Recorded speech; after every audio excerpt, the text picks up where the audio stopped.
মাত্র দুটো কলা দিয়ে খুব সহজেই এই পিঠেটা বন্ধুরা বাড়িতে আপনারা তৈরি করে নিতে পারবেন।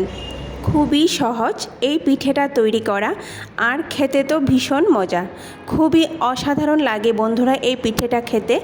রাধে কৃষ্ণ বন্ধুরা, আমি টুলটুল, আর এই টুলটুলের রান্নাঘরে আপনাদের সবাইকে স্বাগত।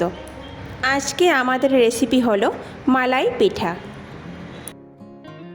সবার প্রথম আমি এখানে একটা মিক্সি জার নিয়ে নেব। তারপর এতে দুইটা পাকা কলা খোসা ছাড়িয়ে দিয়ে দেব। বন্ধুরা, আমি এখানে যেই দুটো কলা নিয়েছি সেইগুলি একটু বেশি পেকে গেছে। একটু বেশি পাকা কলা হলে এই রেসিপিটা খুব ভালো হয়। আবার নর্মালি যে পাকা কলা থাকে সেইগুলি দিয়েও খুব ভালো হবে। এবার এতে 3 চামচের মতো চিনি দিয়ে দেব। চিনি দিয়ে মিক্সি জারের ঢাকনাটা বন্ধ করে ভালো করে পেস্ট করে নেব। চিনির পরিবর্তে এখানে গুঁড়ো ব্যবহার করা যাবে। এবার কলার মিশ্রণটা একটা বাটিতে নিয়ে নেব।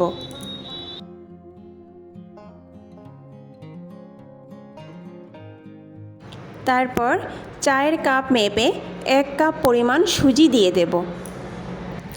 সামান্য লবণ দিয়ে কলার মিশ্রণের সঙ্গে সুজিটাকে ভালো করে মিশিয়ে নেব। তারপর যেই কাপ দিয়ে আমি সুজি মেপেছিলাম সেই কাপের 1 কাপ আমি এখানে কুড়ানো গাজর দিয়ে দেব। গাজরের পরিবর্তে এখানে নারিকেলও ব্যবহার করা যাবে। তারপর অল্প অল্প দুধ দিয়ে মিশ্রণটাকে ভালো করে মিশিয়ে নেব। আমি এখানে 1 কাপ সুজির জন্য 1 কাপ দুধ নিয়েছি, কিন্তু দুধটা আমি পুরোটা একসঙ্গে দেব না, অল্প অল্প করে মেশাতে থাকব।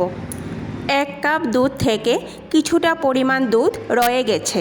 সুজি ভালো করে মিশিয়ে নেওয়ার পর 20 মিনিটের জন্য ঢেকে রাখব।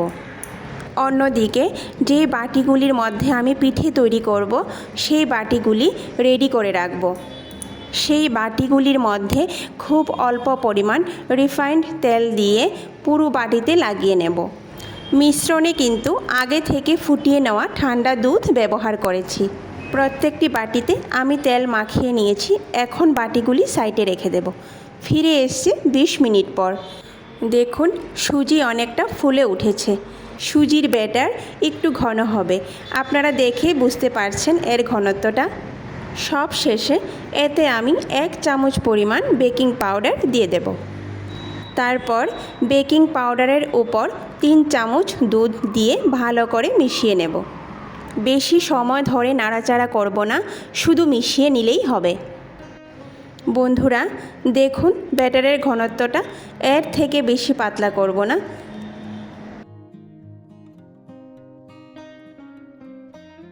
পিঠের জন্য যে বাটিগুলি আমি তৈরি করে রেখেছিলাম সেই বাটিগুলির মধ্যে সুজির ব্যাটার নিয়ে নেব। বাটিগুলি কিন্তু পুরো ভরে দেব না, একটু ফাঁকা রাখব।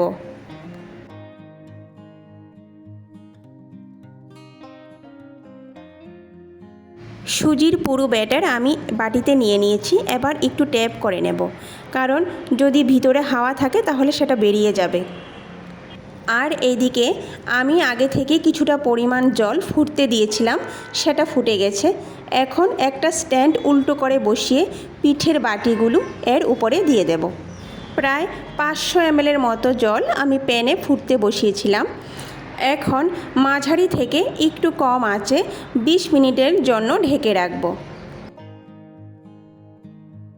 দেখুন, চুলার আঁচ মাঝারি থেকে একটু কম করে দিয়েছি। ফিরে আসলাম 20 মিনিট পর। দেখুন, পিঠে তৈরি হয়ে গেছে। উপরে একটু ফাটল দেখা যাচ্ছে, তার মানে এই পিঠেটা পারফেক্ট হয়েছে। এবার পিঠেগুলিকে চুলা থেকে নামিয়ে ঠান্ডা করে নেব। অন্যদিকে মালাই তৈরির জন্য আগে থেকে ফোটানো 500 ml দুধ চুলায় বসিয়ে দিয়েছি।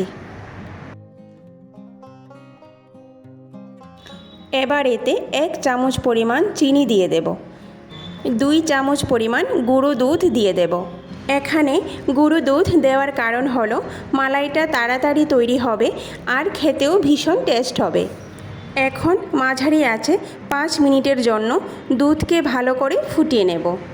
আর এইভাবে অনবরত নাড়তে থাকব। দুধ যখন মোটামুটি শুকিয়ে যাবে তখনই চুলার আঁচ বন্ধ করে দেব। অন্যদিকে আমাদের এই পিঠেগুলিও ঠান্ডা হয়ে গেছে। এখন একটা ছুরির সাহায্যে বাটি থেকে এইভাবে ছাড়িয়ে নেব। তারপর দেখবেন খুব সহজেই উঠে আসছে। দেখুন খুব সহজে উঠে গেছে। আর এই পিঠেটা আপনারা এমনিতেই খেতে পারবেন। জানেন বন্ধুরা, কলা দেওয়ার কারণে কিন্তু এই পিঠের স্বাদটা দ্বিগুণ বেড়ে যায়। দেখুন পিঠেটা কতটা স্পঞ্জি হয়েছে। এখন সবগুলো পিঠে এই প্লেটের মধ্যে সাজিয়ে নেব।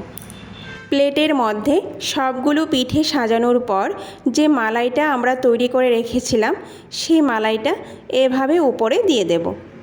এইভাবে মালাই দিয়ে পরিবেশন করে নেব। তৈরি হয়ে গেল আমাদের মালাই পিঠে। বন্ধুরা, ভিডিওটি সম্পূর্ণ দেখার অনুরোধ রইল। আর ভিডিওটি যদি ভালো লাগে তাহলে সবার শেষে লাইক, শেয়ার আর সাবস্ক্রাইব করে দেবেন। নমস্কার। উপরে কিছুটা গাজর দিয়ে সাজিয়ে দেব। তাহলে আজকে এই পর্যন্তই। কথা হবে আবার পরের ভিডিওতে।